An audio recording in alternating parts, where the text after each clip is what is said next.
있습니다. 네.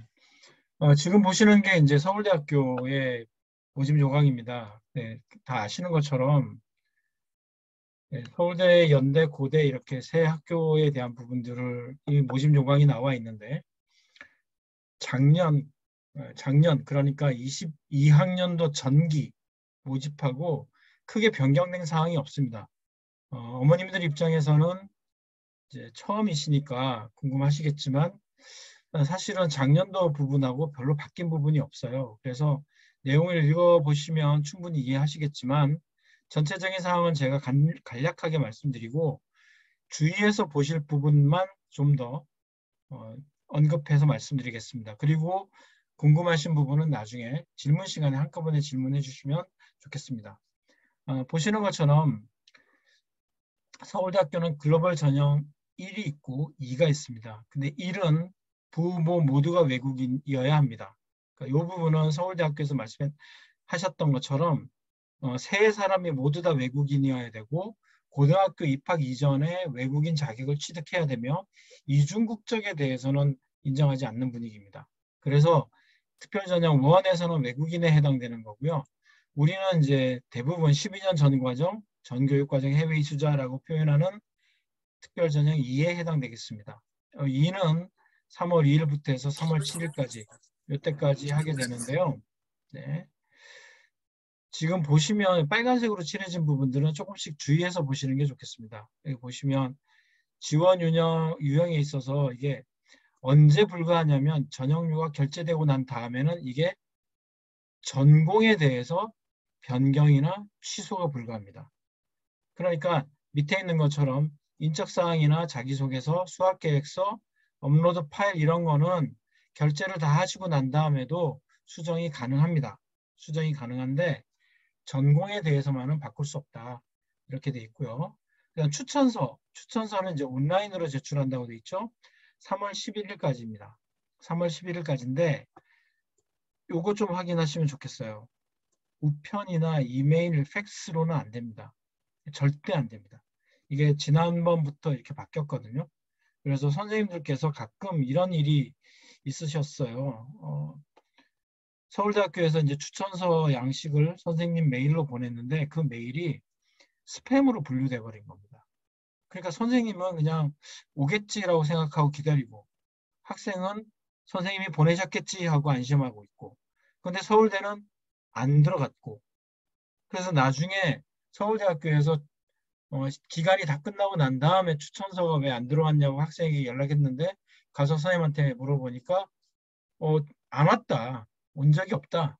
그래서 부랴부랴 확인해 보니까 이제 스팸으로 분류가 돼 있어가지고 그래서 결과가 굉장히 안 좋았죠. 그래서 이 부분은 학생들이 꼭 선생님하고 중2 기간 내에 반드시 확인하셔야 됩니다. 그 다음에 예체능 계열은 여기 보시는 내용들을 보시고요. 특히 이거는 예체능 계열 같은 경우는 각 미술대학, 음악대학, 그리고 사범대 체육교육과 홈페이지를 꼭 확인해야 됩니다. 이 부분들은 반드시 확인하시고 여기에 해당되는 내용들을 좀 구체적으로 확인하셔야 됩니다. 특히 이제 뭐 미술 같은 경우는 포트폴리오 작성에 관련된 부분들이 홈페이지, 그러니까 미술대학교 홈페이지에 나와 있기 때문에 입학처하고는 상관없이 그쪽을 꼭 확인하셔야 됩니다. 서울대학교는 5월 13일 날 예비 합격자를 발표합니다. 그때 예비 합격자 발표 중에서는 이제 IB 학교의 경우는 조건부 합격을 합니다. 이게 조건부 합격을 다 시키는 건 아니고요. 어떤 학생들은 조건부 합격, 그냥 어떤 학생들은 예비 합격. 그다음 우리 AP 같은 경우는 그냥 예비 합격으로 나오는데 예비 합격이라는 거는 거의 합격이라는 뜻과 동일합니다. 네. 왜냐하면 예비 합격에서 제출했던 업로드했던 그 서류가 가짜다 이러면 이제 문제가 되거나 또는 서류가 있다고 그랬는데 없다 뭐 이런 식으로 하면 지금 써 있는 것처럼 예비 합격이 취소될 수 있지만 대부분의 경우는 예비 합격 때 나온 결과가 그대로 가게 되죠. 그래서 최종 발표는 6월 11일 날 하게 되고요. IB 같은 경우는 이제 조건부 합격은 이제 IB 파이널이 나와야지 되는 거라서 IB 학교 학생들만 해당됩니다. 그 다음에 여기 한국어 능력 시험이 있는데 요거는 대상자들에 한해서만 가능하고 그러니까 이제 우리가 원서를 접수하는 이 기간 중에는 한국어 관련된 부분들은 없다고 보시면 좋겠습니다. 그 다음에 서류에 대한 부분은 우리가 글로벌 1은 아니니까요. 이제 넘어가서 글로벌 2로 가겠습니다. 글로벌 2에 가시면 이제 조건이나 학력, 유의사항 이런 것들이 다 있고요. 다 있고 우리의 경우는 해당되지 않지만 22학년도 전기 합격자는 지금 이 전형에 합격을 할 수 없습니다. 지원을 할 수 없습니다.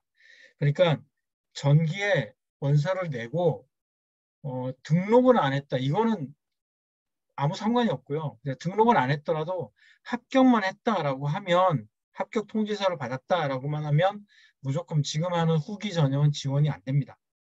그리고 만약에 전기에서 6개를 다 써버렸다. 그러면 사실은 지금 하는 전형에 지원도 안 되죠. 그러니까 조금 단순하게 표현하면 재수생들의 입장에서는 지금 이루어지고 있는 후기 전형에 들어오기는 꽤 힘들다. 그렇게 보시면 좋겠습니다. 제출 서류에 대해서 말씀드리면요. 서울대학교의 경우는 지금 1번부터 4번까지는 반드시 입력하라고 되어 있죠. 입력. 그래서 원서 지원서, 그 다음에 자기계획서 및 수학계획서, 그 다음에 추천서 2부. 이거는 반드시 입력이고요. 입력. 그 다음에 5번부터 11번 그 다음 서류까지는 전부 다 업로드입니다. 업로드니까 예비 합격이 나오기 전까지는 이런 거 하지 않습니다. 합격이 나와야지 제출하는 겁니다. 합격이 나와야지 제출하는 거니까 지금은 다 서류를 업로드한다고 보시면 됩니다. 그래서 한국어 또는 영어 능력 이런 거 보시고 그 다음에 고등학교 졸업 예정 증명서, 전학년 성적 증명서, 국적 증명. 근데 이거는 이제 우리 학생들 대부분은 해당이 되지 않지만 이제 다른 국적을 가지고 있는 경우들이라고 하면 해당이 되겠죠. 그다음 출입국 사실 증명. 네, 요게 날짜가 여기부터입니다. 출생일부터입니다. 출생일부터 하셔야 됩니다. 그러니까 영사관에 가서 발급 받으실 때 영사회 쪽에서 물어보세요. 언제부터 띄워드릴까요? 그런데 뭐 학교 다닐 때부터 띄워주세요. 이렇게 말씀하시는 경우들인데 그때 그렇게 하시면 안 돼요. 이렇게 출생일부터 하셔야 되고요. 혹시 국적이 중간에 바뀌었다든지 뭐 이래가지고 띄었는데 한국의 출입국 기록이 조금 나오고 중국 출입국 기록이 조금 나오고 이런 경우는 2개 다 띄셔야 돼요. 그러니까 중국 같은 경우는 우리나라 영사관에서는 뛸 수 없으니까 중국 외무교부 쪽에 관련된 곳에 가셔서 이렇게 띄셔야 되고요. 그 다음 표준학력 시험 이거는 이제 우리가 IB, AP 뭐 이런 것들이죠. SAT까지 포함해서 이런 것들을 이제 제출하셔야 됩니다. 네. 그리고 이거는 보시면 스크린샷을 온라인 접수 사이트에 업로드하고 스크린샷부터 하라는 거죠. 스크린샷하고 그 다음에 접수 기간 내에 스코어 리포팅을 신청합니다. 근데 접수 기간 내에 신청하는 거니까 지금 하셔도 됩니다. 지금 하셔서 스코어 리포팅 해주세요. 네. 그리고 이게 스코어 리포팅이 생각보다 시간이 많이 걸리는 경우도 있기 때문에 반드시 스크린샷을 올리시는 것을 권해드립니다. 그 다음 사유서 필요하죠. 네, 사유서 내셔야 되고요. 그 다음 나머지 이제 이 학교는 선택이긴 하지만 사실은 다 내시죠. 네, 출신 고등학교 소개 자료인데 주로 이제 스쿨 프로파일을 많이 내십니다. 스쿨 프로파일 안에 이제 이런 내용이 좀 들어있으면 좋다라는 뜻인 거죠. 그 다음에 이제 기타 언어. 우리 보통 같으면 뭐 HSK를 많이 내시는데 이게 필수 아닙니다. 그리고 이거 낸다고 해서 합격하고 이거 안 내면 떨어지고 이런 거 아닙니다. 네, 그런 거 아니고요. 그 다음에 전형 선택, 참고 자료 선택해서 내는 건데 학, 내, 외 활동 및 수상 이렇게 다 포함되어 있죠. 이런 거 다 포함해서 최대 10개까지 최대 10개까지 되어 있고요. 수상은 상장별로 1개라고 되어 있죠. 수상은 상장별로 하나. 네. 그러니까 뭐 동일한 항목의 상을 여러 개 받았다. 그러면 사실은 최근에 받은 거 하나 정도를 내셔도 괜찮고 칸을 뭐 10개를 다 채우고 싶다 그러면 다 내셔도 괜찮습니다. 그 다음 학내외 활동은 동일한 활동에 대해서 연속적으로 수행했을 경우에만 하나의 항목으로 인정한다. 그러니까 뭐 9학년 때부터 쭉 해왔다. 그런 경우는 이제 하나로 보시는 거죠. 네. 그 다음에 학교장 직위나 서명 이거 반드시 있어야 된다. 이런 부분들이 있습니다. 사실은 이 부분이 제일 중요한 부분인 것 같아요. 서류를 어떻게 제출하는가 하는 부분이 제일 중요한 부분이라서 요거는 추후에 한 번 더 다시 말씀드리도록 하겠습니다. 그리고 뭐 전형 요소나 전형 방법은 서울대에서 설명회를 했던 부분들을 어머님들께서 이미 들으셨을 거기 때문에 제가 반복해서 말씀드리지는 않겠습니다. 그리고 우리는 아포스티유에 해당되지 않습니다. 중국은 아포스티유에 해당되지 않기 때문에 영사 확인하시면 되고요. 마이 베스트 스코어는 이제 토플 성적의 스코어 리포팅하는 부분에 가시면 네, 거기에 있어요. 그래서 베스트 스코어를 제출하셔도 됩니다. 네. 자, 이제 모집 단위가 있는데 이 모집 단위들을 좀 보시면 여기 인문계열, 그 다음에 각각의 계열들이 있죠. 그래서 모집 단위별로 선발한다라는 거를 조금 참고하시면 되겠습니다. 그러니까 여기 같은 경우는 요 계열 전체를 놓고 선발을 하는 거고요. 나머지는 과별로 선발합니다. 네, 학과별로 선발합니다. 아시는 것처럼 서울대의 경우는 기본적으로 서울대학교에서 공부할 수 있는 능력이 의심스럽다라고 하면 네, 선발하지 않는 것이 당연하겠죠. 그건 뭐 다른 학교들도 마찬가지입니다. 네. 그리고 미술대학, 사범대학까지 나와 있습니다. 사범대학의 경우는 이렇게 표시가 되어 있는데요. 표시되어 있는 이유는 뭐냐면 네, 입학 정원의 10% 이내에서 선발한다라고 되어 있습니다. 혹시 이제 뭐 9월 전형에 지금 우리 후기 전형에서는 선발하지 않는 것 아니냐, 사범대학이나 뭐 이런 데는, 또는 여기 나와 있는 간호대학이나 의과대학 이런 데를 선발하지 않는 것 아니냐라고 하는데 전혀 그렇지 않습니다. 네, 다 선발합니다. 9월 전형에서도 선발하니까 해당 학과에 지원하고 싶은 학생들은 이렇게 지원해도 좋겠습니다. 네, 서울대학교였고요. 다음에 이제 연세대학교 모집 요건을 보겠습니다. 연세대학교는 3월 16일부터 3월 25일까지죠. 그러니까 꽤 긴 시간이고 서울대하고는 일정의 차이가 좀 많이 있습니다. 차이가 많이 있어서 나름 좀 준비할 수 있는 시간도 좀 있죠. 그리고 6월 10일 날 발표를 하니까 우리 학생들이 졸업을 하고 난 다음입니다. 그래서 이 결과를 보고 7월 달에 다시 원서를 쓸 건지 말 건지 이런 부분들을 좀 판단하실 수 있으시겠죠. 그 다음에 여기 나와 있는 이런 부분들은 이제 어머님들께서 좀 읽으셔야 되는데요. 특별히 여기 원서 접수 시 전형 기간 중 언제든지 연락이 가능한 전화번호, 휴대전화번호, 추가 연락처 및 이메일 주소를 정확하게 입력하라 이렇게 돼 있잖아요. 네, 이런 부분들을 정확하게 좀 입력해 주셔야 됩니다. 그리고 연락이 가능한 전화번호라고 표현하는 거는 사실은 중국에 있는 번호 또는 외국에 있는 번호를 그대로 적으셔도 됩니다. 지금은 대학에서 곧바로 어머님이나 아버님이 가지고 계신 핸드폰으로 바로 연락을 하시기 때문에 뭐 할머니 댁이나 뭐 이렇게 다른 곳으로 이렇게 하지 않으셔도 됩니다. 그러니까 그거 너무 전화번호 부분에 대해서 고민 안 하셔도 괜찮겠습니다. 그 다음 나머지는 동일하고요. 이 모집 단위 및 모집 인원에 보시면 여기 이렇게 약간명이라고 표현되어 있고 연세대학교가 계열별 모집인 거는 잘 알고 계실 텐데 12년 전 과정의 경우는 계열별 모집이 아니고요. 과별 모집을 합니다. 네, 이거는 네, 알고 계시면 좋으실 것 같아서 말씀드렸고요. 특히 이제 올해 이제 신설된 학과가 여기 올해가 작년이죠. 작년에 처음 신설된 학과가 인공지능학과입니다.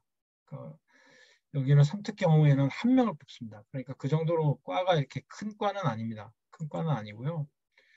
아마 최고의 학생들이 여기를 지원하지 않을까. 컴퓨터과학과 인공지능학과, 특히 이제 인공지능학과라고 하는 이름 자체가 굉장히 매력적이기 때문에 이 과에 많이 지원할 것이다라고 생각하고 있습니다. 네, 아마 그렇게 될 것 같고요. 그 다음에 여기 보시면 이제 다 있는데 어머님들 알고 계시는 글로벌 인재학부는 여기 없죠, 그죠?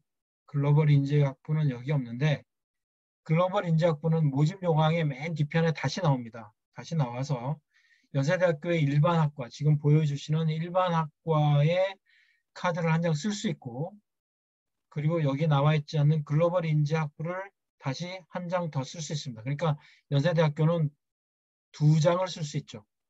신촌 캠퍼스 하나, 그다음 글로벌 인재학부 하나, 이렇게 2개를 독립적으로 사용할 수 있습니다.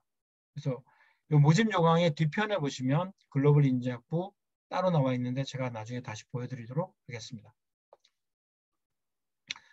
자격 요건 이런 거, 그다음 전형 방법 이 부분은 어머님들께서 쭉 읽어보셔도 괜찮고요. 제출 서류, 제출 서류 보시면 여기도 또 그 서울대랑 비슷하죠. 이렇게 입력하라고 되어 있습니다. 입력. 그리고 출력해서 제출하지는 않는다고 분명히 써 있습니다. 온라인 사이트에 그냥 입력만 하시면 됩니다. 여기 나와 있는 것들 그대로 입력하시고요. 그 다음에 이 부분에서도 여기 다 업로드하게 돼 있죠. 업로드하게 돼 있습니다. 그래서 이 업로드하게 돼 있는 부분들을 확인하시고 합격하고 난 다음에 원본을 제출한다 이렇게 써 있죠. 합격하고 난 다음에 원본 제출한다. 그래서 여기 보시면 서울대하고는 다르게 초중고교 전체를 다 내게 돼 있습니다. 여기도 초중고교 다 내게 돼 있고요. 그 다음에 가족관계증명서 이렇게 돼 있는데 여기 또 조금 다른 학교하고 좀 다른 게 여기는 주민등록번호 다 돼 있어야 된다고 그러죠. 네. 요거 꼭 확인하시고요. 이거 하실 때 어머님들이 가끔 헷갈려 하시는데 가족관계증명서를 할 때 누구 기준으로 해야 되나요? 아빠 아니고요. 당연히 지원자 기준입니다. 지원자 기준. 지원자 기준으로 해서 가족관계가 나와 있도록 그렇게 하셔야 되고요. 그다음 출입구 사실증명 여기도 똑같이 주민등록번호 다 나와 있어야 되고 출생일부터 나와 있어야 됩니다. 네. 그러니까 이런 부분들을 조금 어머님들께서 이렇게 체크해 놓으시고 이런 부분들이 틀리지 않도록 이렇게 해주시면 됩니다. 물론 뭐 틀렸다고 해서 넌 떨어졌어 뭐 이렇게 하진 않죠. 네, 그렇게 하진 않는데 그래도 이런 부분들이 조금 네, 한 번 더 전화 오고 그러면 좀 가슴이 덜컹덜컹 하시니까 그런 일 없도록 해주시고요. 여권 사본을 내라고 되어 있습니다. 여기 여권 사본을 내는데 여기 출입국에 관한 여권 번호하고 일치하도록 돼야 된다. 그러면 이제 이럴 수 있잖아요. 어릴 때 엄마랑 같이 이렇게 여권이 붙어 있다가 이제 독립했을 경우 그런 경우들이 생기잖아요. 네, 그런 경우들은 이제 그냥 여권 최근 여권 번호를 이렇게 쭉 그냥 하면 다 발급이 되니까 상관이 없고요. 다만 이렇게 이제 분실했을 경우 이런 경우는 다른 증명서를 내야 됩니다. 네, 그 다음에 여기는 다 똑같죠. 네, 서울대랑 똑같습니다. 다만 서울대는 페이지 제한이 없었죠. 서울대는 페이지 제한이 없었는데 연대나 고대는 이렇게 10개 항목인데 페이지 제한이 있습니다. 그래서 페이지 제한에 관한 부분들을 확인하시고요. 고등학교 프로파일 제출한다는 거 이렇게 알고 계시면 좋으실 것 같습니다. 나머지 서류는 사실 다 비슷합니다. 그런데 이제 요거 학기 중 연속해서 15일 이상 이런 경우 사유서를 제출해라 라고 돼 있잖아요. 특히 여기 코로나로 인해서 온라인 수업을 하는데 이 온라인 수업을 국내에서 했다. 이런 경우엔 반드시 이런 서류를 제출하셔야 됩니다. 사유서는 같이 하시면 됩니다. 그 다음에 이런 부분들도 좀 확인해서 보시면 좋으실 것 같고요. 이제 합격하고 나면, 최종 합격하면 서류의 원본을 이렇게 내야 됩니다. 원본을 내야 되는데, 예, 여기 보이시는 것처럼 영상 확인하셔야 돼요. 나중에 맨 마지막에 제출할 때는. 그러니까 서울대든 연대든 고대든 합격을 해서 이 학교에 내가 등록하겠다. 이게 최종 합격자라고 하는 표현이 뭐 서울대도 합격했고 연대도 합격했고 고대도 합격했으면 새 학교에다 다 내느냐 그게 아니고요. 새 학교를 만약에 다 붙었다라고 했을 경우에는 학교 중에 한 곳만 등록할 수 있잖아요. 한 곳만 등록할 수 있으니까 등록하는 이 학교의 최종 원본만 제출하시면 됩니다. 네, 등록할 때만. 그러니까 뭐 새 학교에 다 제출하실 필요는 없으신 거죠. 그다음 아포스티유 이거는 우리 어머님께서 영상 확인하시면 되고요. 네. 그다음에 언더우드 국제대학의 세부 전공, 그다음에 인공지능학부에 대한 얘기 이런 것들이 다 있습니다. 다 있으니까 이게 좀 자세히 읽어보시면 모집 요강에 사실 다 나와 있거든요. 이거 좀 보시면 좋으실 것 같고요. 네. 다음, 네. 글로벌 인재대학입니다. 글로벌 인재대학은 자세한 설명은 드리지 않겠습니다. 글로벌 인재대학은 이제 여기 교육 과정에 대한 부분이 나와 있어요. 네, 교육 과정. 그래서 5개 전공이 있죠. 국제통상, 한국 언어 문화 전공, 그다음 문화 미디어 전공 나와 있고요. 뭐 인기 많은 과입니다. 문화 미디어 전공 인기 많고요. 그다음에 바이오 생활공학 전공, 여기는 뭐 K-뷰티, 사실은 K-뷰티에 대한 부분들 또는 K-푸드 이런 부분들에서의 확장성 때문에 만들어진 과이기도 하고요. 그다음에 응용정보통신, 예, 조금 매력적이죠. 그러니까 실질적으로 사용할 수 있는 그런 기술들을 배우는 그런 과라고 보실 수 있습니다. 그래서 이 글로벌 인재 전형 같은 경우는 똑같습니다. 날짜가 똑같고요. 발표도 똑같고요. 제출하는 서류도 똑같습니다. 네. 똑같기 때문에 이 부분은 그냥 원서를 접수하시면 됩니다. 그런데 이제 이거는 신촌에도 접수하고 그다음 여기도 접수하는데 그러면 서류를 2개를 다 올려야 되나요? 네, 그건 2개 다 올리셔야 됩니다. 2개 다 올리셔야 되고요. 그래서 이제 나중에 결과 보시고 선택하시면 되는 거니까 일단 올리실 때는 그리고 이게 이제 종이로 내는 게 아니고 그냥 인터넷상에서 업로드하는 거기 때문에 2개를 다 내시면 더 좋겠습니다. 그다음 고려대학교입니다. 고려대학교는 네, 약간 다른 부분이 조금 있습니다. 일단 전형에 있어서 이제 모집 단위를 좀 보시죠. 모집 단위를 보시면 뭐 크게 차이가 나지는 않지만 연대랑 크게 차이가 나지는 않지만 연대에 없는 과들이 좀 많이 있는 편이죠. 네. 그 중에서 지금 보시면 이 과가 새로 생겼습니다. 네. 이 과가 새로 생겼어요. 취지는 아마 연세대학교의 글로벌 인재학부와 같은 그런 느낌입니다. 작년에 이제 처음 시작을 했는데 수시부터 시작했죠. 시작했는데 앞으로 아마 글로벌 한국융합학부가 연대 글로벌 인재학부만큼의 어떤 위력을 발휘하지 않을까. 네, 그런 생각이 조금 있습니다. 그런 생각이 좀 있고요. 12년만 뽑는 과가 여기 데이터과학과, 네, 알고 계시죠? 데이터과학과, 그 다음에 여기 스마트 보안학부.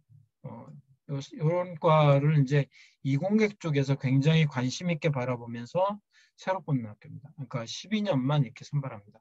12년만. 그 다음에 여기 융합에너지공학과. 이제 아마 새로 이제 내년이죠. 이번 7월이 되면 삼특에서도 선발할지는 모르겠는데 현재까지는 요 세 과는 12년만 뽑고요.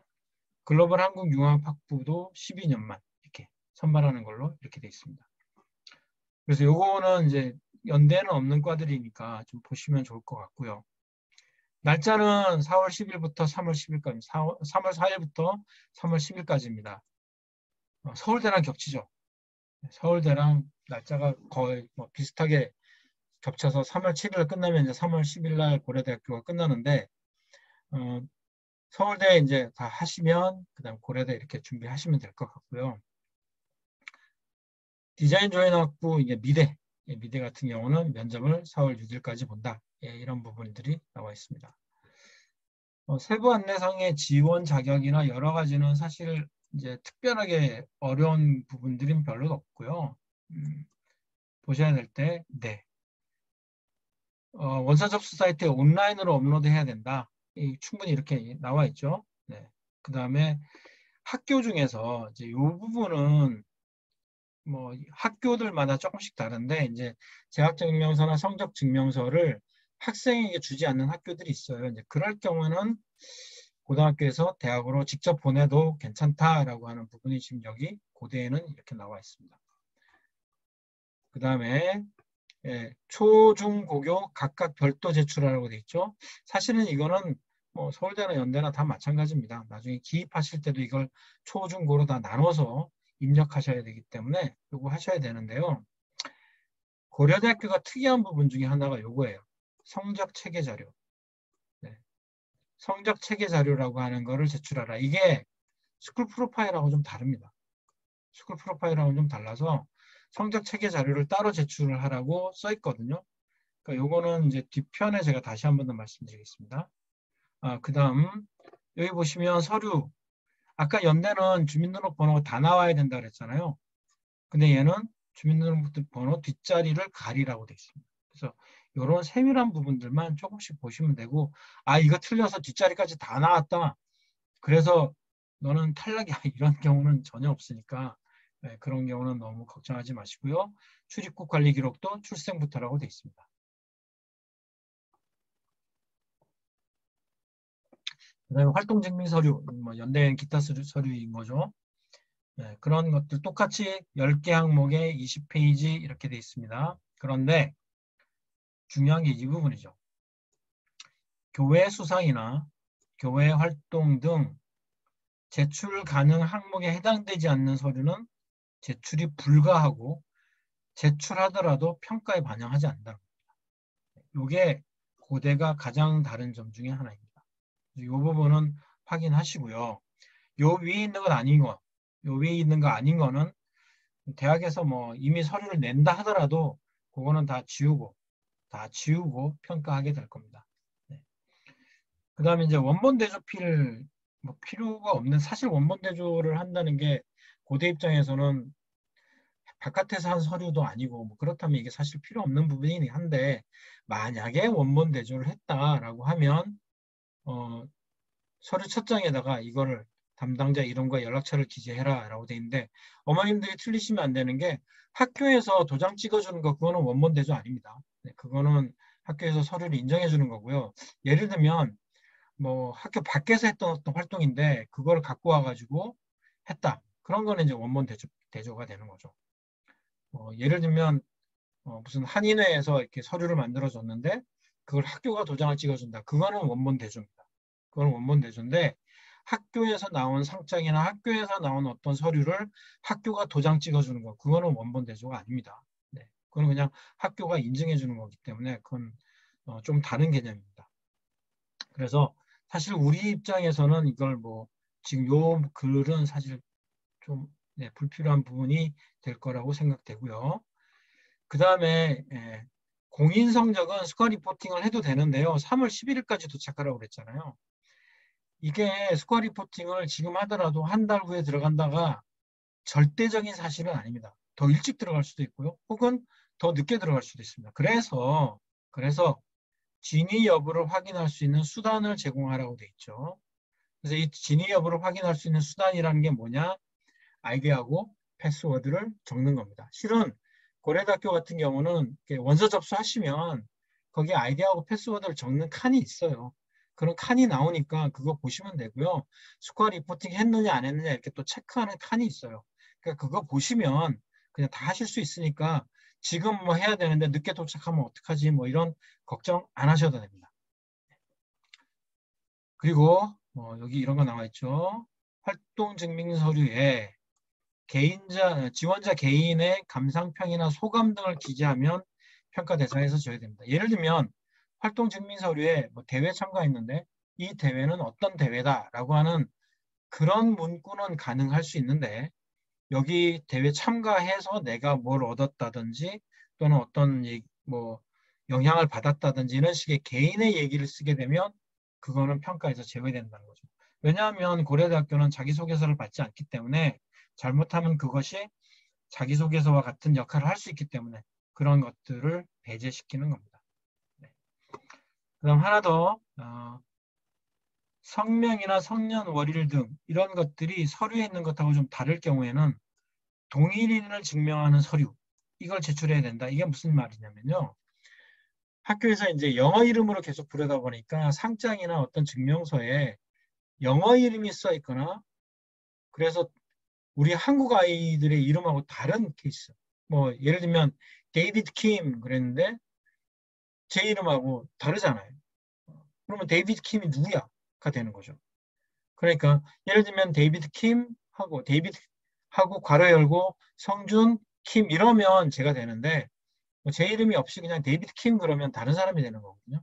그런 것들이 만약에 생길 경우는 이 데이비드 킴이 김성준이다라고 하는 이런 연결고리를 증명하는 서류를 제출해야 된다, 이런 뜻입니다. 네. 요거 좀 더 보시면 좋겠습니다. 여기서는 이제 뒷부분에서 조금 더 보셔야 되는 게 고려대학교는 조금 더 설명을 자세하게 해놨습니다. 나중에 이제 디자인 조형학부에 대한 부분은 좀 보시면 좋겠고요. 여기 꼭 좀 읽어보시면 좋겠고요. 지원하시는 학생들의 경우. 다음에 보셔야 될 게 이제 요겁니다.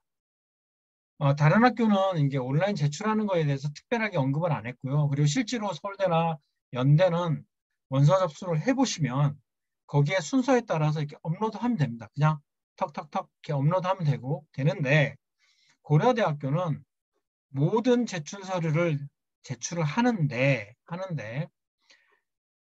모든 제출 서류를 분류를 한 다음에 한 개의 압축 파일로 업로드하라고 되어 있습니다. 그러니까 여기 나와 있는 이 서류 전체, 쫙 전체를 각각의 서류를 이런 식으로 수험번호를 다 달고, 수험번호를 다 달고, 그다음 한 개의 압축 파일로 만들라는 거예요. 자, 그러면 어머니 보시죠. 원서 접수가 10일까지고 업로드가 11일까지예요. 그러면 수험번호를 따야지 이게 만들어질 수 있다는 뜻이잖아요. 그러니까 수험번호는 결제를 해야 수험번호가 나오거든요. 그러니까 원서 접수 사이트가 열리면 내가 무슨 과를 지원할 건지 그냥 바로 접수하고 수험번호를 따내야지 이게 만들어진다는 얘기입니다. 그 다른 학교는 수험번호에 대한 얘기가 없기 때문에 그냥 이름 쓰고 그냥 서류의 네임 이렇게 해갖고 올리면 되거든요. 올리면 되는데 고려대학교는 수험번호를 적어라 라고 했기 때문에 무슨 과를 쓸 건지 빨리 결정하시고 눈치 작전 하지 마시고 그렇게 해서 준비하셔야 된다는 거죠. 물론 이게 자기소개서가 없기 때문에 약간의 눈치 작전을 하실 수도 있겠지만 12년 전 과정이기 때문에 눈치 작전보다는 소신 지원하시기를 말씀드리고요. 수험번호가 반드시 필요하다. 그 다음에 여기 압축 파일로 만들 때 여기도 압축 파일 만들 때도 수험번호.zip 이런 식으로 압축 파일명을 만들어야 되기 때문에 요거 꼭 기억하시고요. 어머님들이 요거 힘드시면 우리 학생들한테 시키시면 돼요. 우리 학생들이 훨씬 더 잘합니다. 네.